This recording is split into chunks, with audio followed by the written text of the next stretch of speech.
Halo semuanya, pernah nggak sih Anda lihat hidangan khas Bali dan merasa kayaknya ini lebih dari sekedar makanan di atas piring?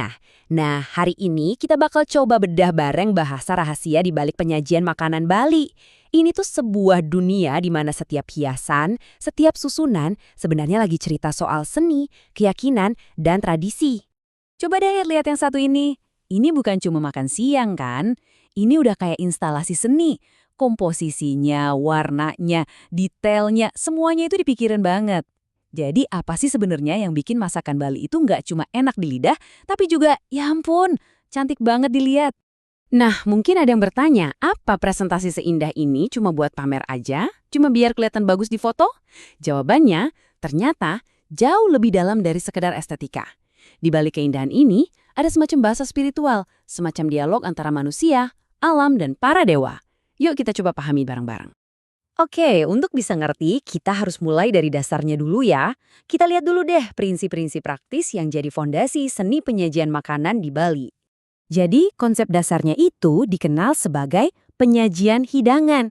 Kedengarannya mungkin khas Bali banget ya, tapi intinya sebetulnya universal banget. Gimana caranya bikin makanan kelihatan begitu menarik, begitu menggugah selera, sampai kita nggak sabar mau makan, ya kan? Tujuan yang sama buat koki dimanapun di dunia. Jadi, kalau kita lihat tujuannya di level paling dasar, ini semua soal standar kualitas. Pertama, bikin tamu jadi lapar. Terus, ngasih tahu ini menu apa. Pastinya makanan harus bersih, rapi, dan menarik. Disajikan di suhu yang pas, dan peralatannya juga harus bagus. Ini kan pilar-pilar dasar hospitality yang bagus dimanapun. Tapi, ini baru fondasinya aja. Di atas inilah sesuatu yang jauh lebih unik dibangun.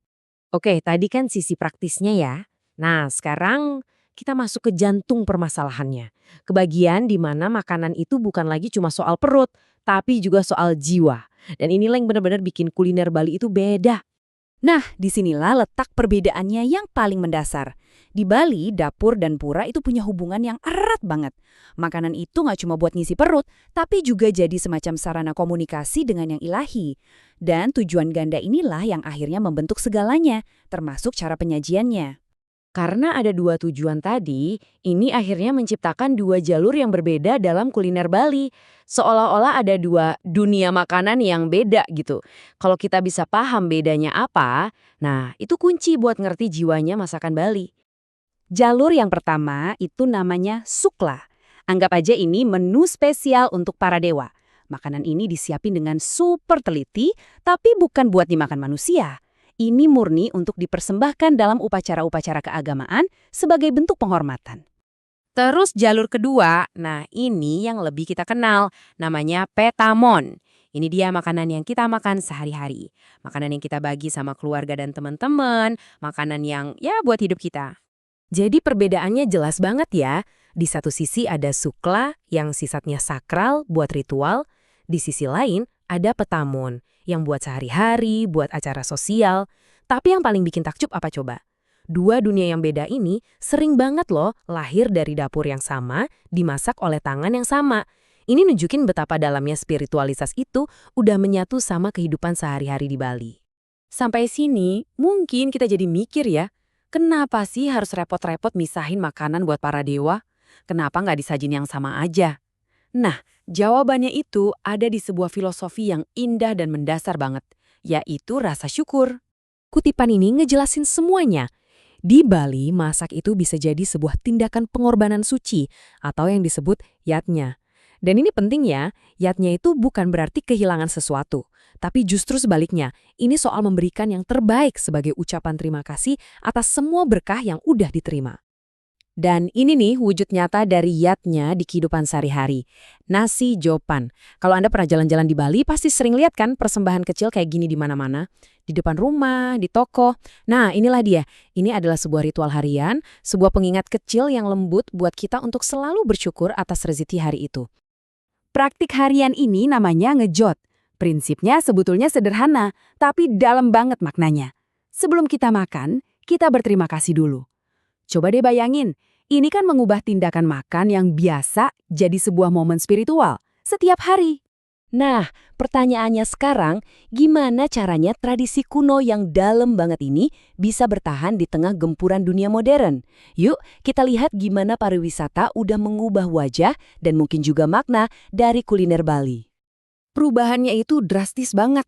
Dulu masakan Bali ya buat kebutuhan keluarga dan ritual aja. Sekarang, wah, udah disiapin dan disajiin di hotel dan restoran internasional.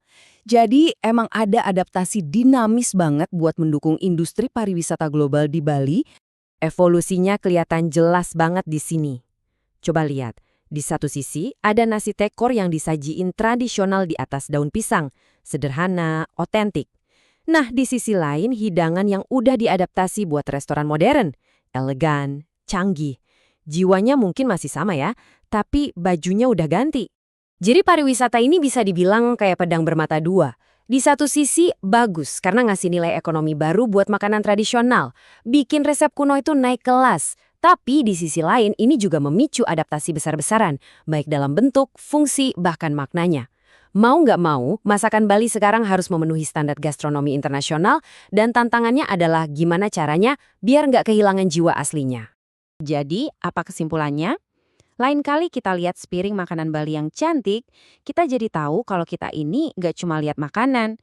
Kita itu sebenarnya lagi nonton perpaduan antara seni, keyakinan spiritual yang umurnya udah ratusan tahun, dan sebuah sejarah adaptasi yang luar biasa. Nah, saya mau tinggalin Anda dengan satu pemikiran ini. Setiap hidangan yang indah, entah itu persembahan syukur kecil di Bali, atau bahkan makan malam yang kita siapin di rumah, itu punya ceritanya sendiri. Pertanyaannya, lain kali kita lihat makanan cantik di depan kita, coba deh kita bertanya, kira-kira cerita apa ya yang lagi coba disampaikan piring ini?